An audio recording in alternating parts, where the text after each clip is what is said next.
पूरे शहर में अचानक ज़ोंबी वायरस फैल गया था और इससे कुछ ही इंसान बच पाते हैं। सबसे बुरी बात तो यह थी कि इस तबाही के बाद पैदा होने वाले सभी बच्चे वायरस के साथ ही पैदा होते थे। अब क्या इंसानियत खत्म होने वाली है, जानने के लिए चलिए शुरू करते हैं आज की इस कहानी। जठड़ी सिटी में रहने वाला मार्क बचपन से ही अपने पिता के साथ एक सुनसान जंगल में रहता था। उसका कोई भी दोस्त नहीं और उससे बाहरी दुनिया के बारे में कुछ भी नहीं पता होता है। उसके पिता हमेशा से चुप रहते हैं और मार्क को बस दो ही बात सिखाते हैं। वह कहते हैं जंगल के बाहर ज़ोंबी पड़े हैं और बचे हुए इंसान ज़ोंबी से भी ज्यादा खतरनाक हो गए हैं। एक दिन उसके पिता शिकार करने जाते हैं और मार्क को अपनी सुरक्षा के लिए एक बंदूक देकर जाते हैं। मार्क का पूरा बचपन गाना सुनने और किताब पढ़ने में बीता है। हालांकि उसकी कहानियां और किताब काफी पुरानी हो चुकी हैं, फिर भी मार्क को उसे पढ़ने में बहुत पसंद है और वह किताब एक जादुई परी की थी। मार्क के हाथों में बचपन से ही एम का निशान बना हुआ है और मार्क मानता था कि यह जादू का प्रतीक है और उसका नाम का पहला लेटर भी। तभी एक दिन जंगल में घूमते हुए मार्क को एक लोहे का कैब वैन दिखाई देता है। वह उसे डर लगता है कि अंदर कोई होगा, इसलिए वह वापस नहीं जाता है। लेकिन जिज्ञासा मार्ग अगली सुबह पानी भरने के बहाने फिर से वैन के पास जाता है और हिम्मत करके चुपके से अंदर घुस जाता है। अंदर सब कुछ साफ सुथरा था, यहाँ तक कि बच्चे के खिलौने भी थे। उसे लगता है कि यहाँ पर जरूर कोई रहता होगा। तभी अचानक अंधेरे में एक परछाई दिखाई देती है और मार्क बहुत बुरी तरीका से डर जाता है। लेकिन पास आकर उसे पता चलता है कि वह एक बच्चा है। उस बच्चे की दोस्ती भरी हरकत देखकर मार्क अपने हेडफोन निकाल के उसे दे देता है। पहले तो लड़का भी डर जाता है, लेकिन जब वह खूबसूरत संगीत सुनता है तो उसके चेहरे पर मुस्कान आ जाती है। दोनों हमरूम बच्चे जल्द ही दोस्त बन जाते हैं। इन लड़के का नाम मिकी होता है और वह अच्छा व्यवहार वाला था। तो विदा लेने से पहले बिना किसी हिचकिचाहट के वह अपने सबसे पसंदीदा खिलौना मार्क को दे देता है। हालांकि वापस जाते समय मार्क को अचानक लगता है कोई उसे घूर रहा है। वह जंगल में छिपने चला जाता है, लेकिन तभी बंदूक लिए एक औरत उसे रोक देती है। लेकिन जब वह मार्क के हाथ में खिलौना देखती है तो उसका स्वभाव बदल जाता है। वह प्यार से मार्क को जल्दी घर जाने के लिए कहती है और यहाँ तक कि उसे कुछ जंगली फल भी तोड़ कर देती है। मार्क समझ जाता है कि औरत मिकी की माँ है। माँ बेटे को गले लगाता देखकर मार्क को थोड़ा सा जलन तो होता है। घर वापस आकर वह खिलौना पा देता है, लेकिन वही पानी भरना भूल गया था, जिसके लिए उसके पिता उसे डांटे भी हैं। तभी वह आगे बढ़कर अपने पिता को गले से लगा लेता है, लेकिन अगले ही पल उसके पिता ने उसे दूर कर देते हैं। इसके बाद मार्क कई बार मिकी की माँ से मिलने गया कि ममता भरी बातें अपनी माँ की याद दिलाती है। एक दिन रात के खाने के समय वह आखिरकार हिम्मत करके अपने माँ के बारे में अपने पिता से पूछता है, लेकिन उसके पिता बस चुप रहते हैं। तो मार्क आगे पूछने की हिम्मत भी नहीं करता है। वह चुपचाप खिड़की के पीछे छिपकर देखता है कि उसके पिता बाहर छिपकर एक वीडियो देख रहे हैं। अगली सुबह उसके पिता हमेशा की तरह कार के लिए निकल जाते हैं। अचानक उसे अजीब चीखें और गोलियों की आवाज सुनाई देती है। उसे लगता है कुछ तो गड़बड़ है, इसलिए वह अपने बेटे को खरीदने के लिए कहता है और खुद बंदूक लेकर देखने के लिए चला जाता है। मार्क घूमकर झाड़ियों के पीछे जाता है और उसे मिकी की माँ थोड़ी दूर पर घायल अवस्था में बैठी हुई दिखाई देती है। थोड़ी देर बाद उसे पिता बंदूक लेकर उसी की तरफ जाते हैं और उसे गोली से मार देते हैं। यह देखकर मार्क डर जाता है और उसे कभी न सोचा था कि उसके पिता इतने क्रोध होते हैं। वह तुरंत घर भाग जाता है और बिस्तर पर लेकर सोने का नाटक करता है। उसके पिता घर आते हैं और उसे मूड काफी खराब होता है। वो बार बार कहते हैं कि वो आ गए हैं। मार्क हेडफोन लगाकर ऐसा दिखाता है जैसे कुछ हुआ ही नहीं हो, लेकिन उसके अंदर की जिज्ञासा बढ़ती जा रही थी। जब उसके पिता सो जाते हैं तो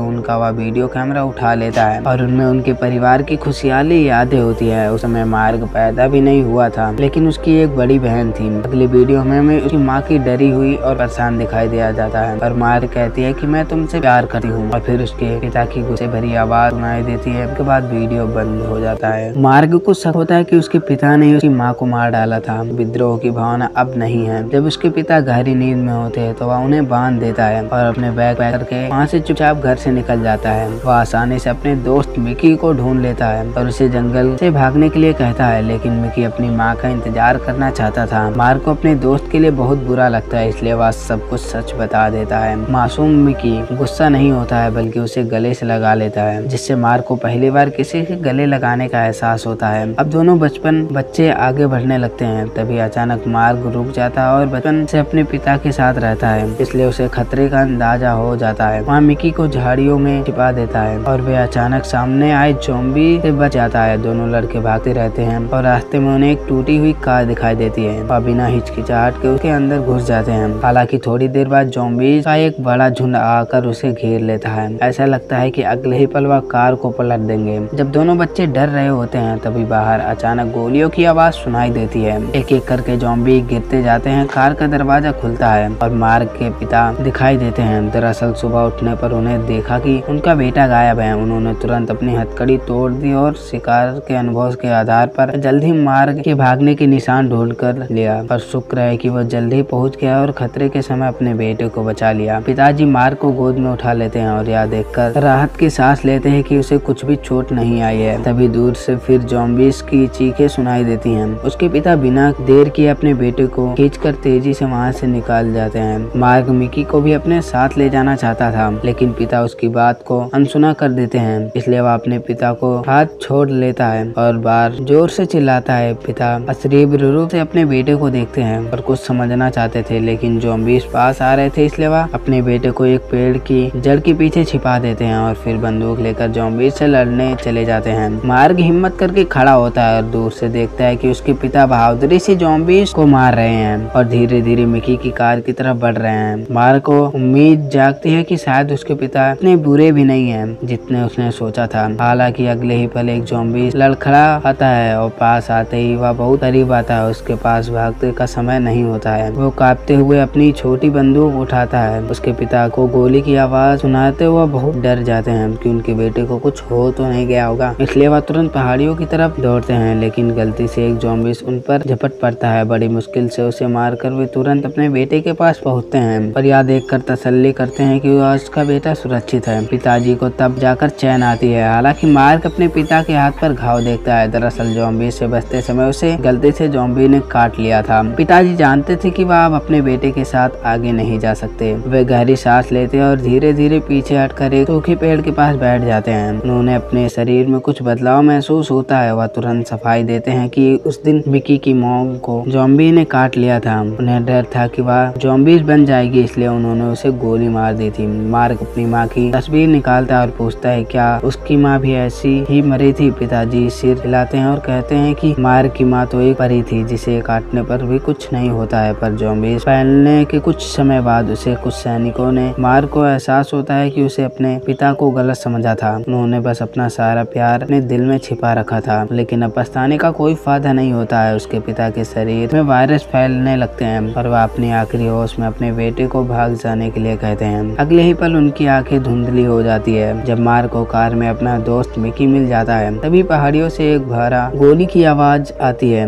वह जानता है कि अब उसके पिता नहीं रहे। हालांकि मार्क का दिल पहले से कई ज्यादा मजबूत हो गया था और उसे अपनी माँ को ढूंढना था। 10 साल की उम्र के दो लड़के सुनसान जंगल में अकेले घूम रहे थे। रास्ते में खेलते कूदते वह कब इंसानी बस्ती के किनारे पहुंच चुके थे, उन्हें कुछ पता ही नहीं चलता है। एक दिन वे रेलवे ट्रैक के किनारे एक अंकल धूप में आराम करते हुए देखते हैं। दोनों बच्चे उसके पास जाकर कुछ खाने को मांगते हैं। अंकल जब सुनते हैं कि मार्क अपनी माँ को ढूंढने के लिए उस जगह आया है जहाँ परियां रहती हैं, तो वह उदास हो जाता है। दोनों बच्चों की मदद तो करना चाहता था, लेकिन वो जा नहीं सकता क्योंकि उनके सारे बच्चे ज़ॉम्बीज़ बन चुके हैं। अंकल उन सबको मारना नहीं चाहता था, इसलिए उन्हें पिंजरे में बंद कर रखा है। स्वस्थ मार्क और मिकी को देखकर उनकी आंखों में चमक आ जाती है। इन सालों में जितने भी बच्चे के साथ बुरा हुआ वे सभी वायरस से संक्रमित थे। शायद मार्क और मिकी को वायरस का इलाज मिल जाए। अंकल ने वादा किया और मार्क और मिकी रेलवे के साथ आगे बढ़ते रहे। जल्द ही उन्हें एक टूटी हुई ट्रेन दिखाई देती है। पहली बार इतना बड़ा वाहन देखकर दोनों बच्चे बहुत उत्साहित हो जाते हैं और इंजन के साथ खेलने लगते हैं। वो पिछले के डिब्बे की तरफ जब जाते हैं, लेकिन उन्हें वहाँ पर बहुत सारे ज़ॉम्बी दिखाई देते हैं। दोनों डरकर भागते हैं, लेकिन सामने से दो बंदूकधारी आदमी आते हैं। दोनों थोड़ी देर बाद उन्हें एक वीरान फैक्ट्री में ले जाया जाता है। चश्मे वाला बॉस तो स्वस्थ बच्चों को देखकर हैरान हो जाता है। मिकी का चेहरा थोड़ा बेवकूफ जैसा है, लेकिन उसकी आंखें बहुत साफ है। उसे लगता है कि यह बच्चा स्वर्ग से आया होगा और एक फरिश्ता है और मिकी को सबके लिए एक आध्यात्मिक प्रेत के तौर पर रखना चाहता था और मार्क को मारने का आदेश देता है क्योंकि आध्यात्मिक प्रेत एक ही काफी है। हालांकि एक गुंडा मार्क की माँ की तस्वीर देखकर थोड़ा पिघल जाता है। उधर बॉस वॉकी टॉकी पर किसी से बात कर रहा होता है और साथ जुड़ने के लिए कह रहा था क्योंकि उसे एक स्वस्थ बच्चा मिल गया है। तभी वह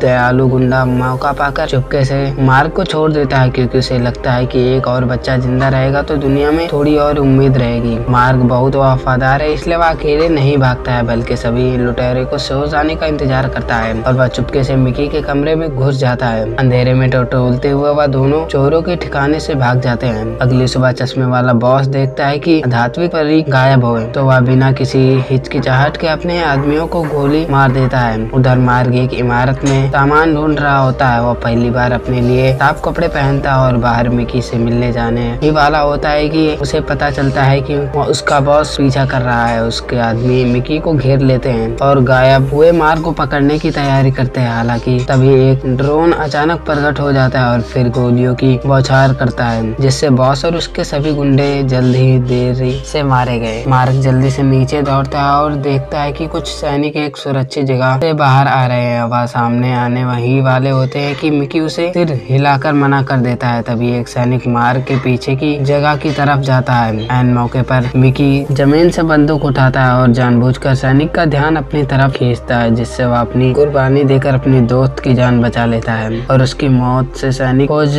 बंद कर देते हैं। मार्क बेबस हो जाकर जमीन पर बैठ जाता है। अपने पिता के बाद उसने अपना एकमात्र दोस्त भी खो दिया है। मार्क को अपने पिता की चेतावनी याद आई कि बचे हुए इंसान भी ज़ॉम्बी से ज्यादा खतरनाक होते हैं। दुनिया में कोई परी लोग नहीं है और ना ही कोई दयालु है। शक्तिशाली परी है जिसे लड़का गुस्से में अपने सपनों की किताब फाड़ देता है और उसे आगे बढ़ने की एकमात्र वजह अपनी सालों पहले बिछड़ने माँ की। इसके बाद मार्क एक वीरान शहर में आता है। ऊंची ऊंची इमारतें अब खंडर बन चुकी हैं और हर तरफ सड़कें सुनसान पड़ी और दरबारी चीखें हर तरफ से गूंज रही थी। मार्क ने अपने डर पर काबू पा लिया और बार बार ज़ॉम्बी के जुनून से बचता रहा। आखिरकार वह उस जगह पहुंच गया जहां उसकी माँ की तस्वीर खिंची हुई थी। लड़का बिना किसी हिचकिचाहट के इमारत में घुस जाता और एक एक करके कमरों की तलाशी लेता है। आखिरकार उसे एक कांच की खिड़की के सामने एक औरत की पीठ दिखाई देती है। धूप के कारण वह तस्वीर में अपनी माँ जैसी दिखाई दे रही थी। मार्क अपने आप को रोक नहीं पाया और धीरे से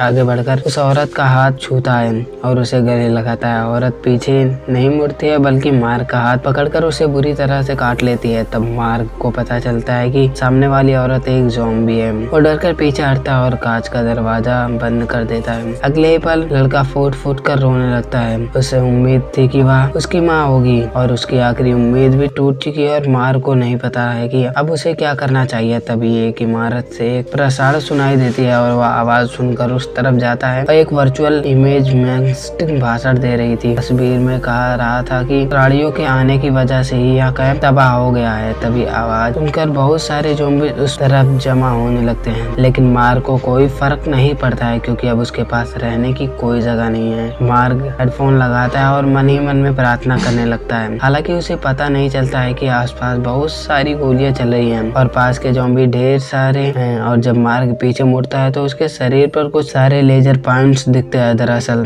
सरकारी सैनिक या ज़ॉम्बी को मारने आए थे। तभी एक महिला सैनिक देखती है कि मार्क के हाथ पर ज़ॉम्बीज काट लिया है और वह आखिरी बार सामने खड़ी महिला को एक प्यार भरा गले लगाना चाहता था। तभी महिला सैनिक की नजर मार्क के हाथ पर बने एम के निशान पर पड़ती है तो वह तुरंत अपना मास्क हटा देते और चिल्लाती है कि इस बच्चे के पास निशान है और फिर वह मार्क को अपने साथ सुरक्षित स्थान पर ले जाती है। फिल्म में निशान के बारे में ज्यादा नहीं बताया गया है, लेकिन इसका मतलब था कि निशान वाले लोगों को ज़ॉम्बीज के काटने पर कुछ भी नहीं होता है। यह फिल्म शुरू से आखिरी तक ज़ॉम्बीज पर ही ज्यादा फोकस है और ज्यादातर छोटे लड़के भगवान और भावनाओं को मूवी यहीं पर खत्म होती है। मूवी अच्छी लगी तो वीडियो को लाइक करें, चैनल को सब्सक्राइब। मिलते हैं फिर से नेक्स्ट वीडियो में।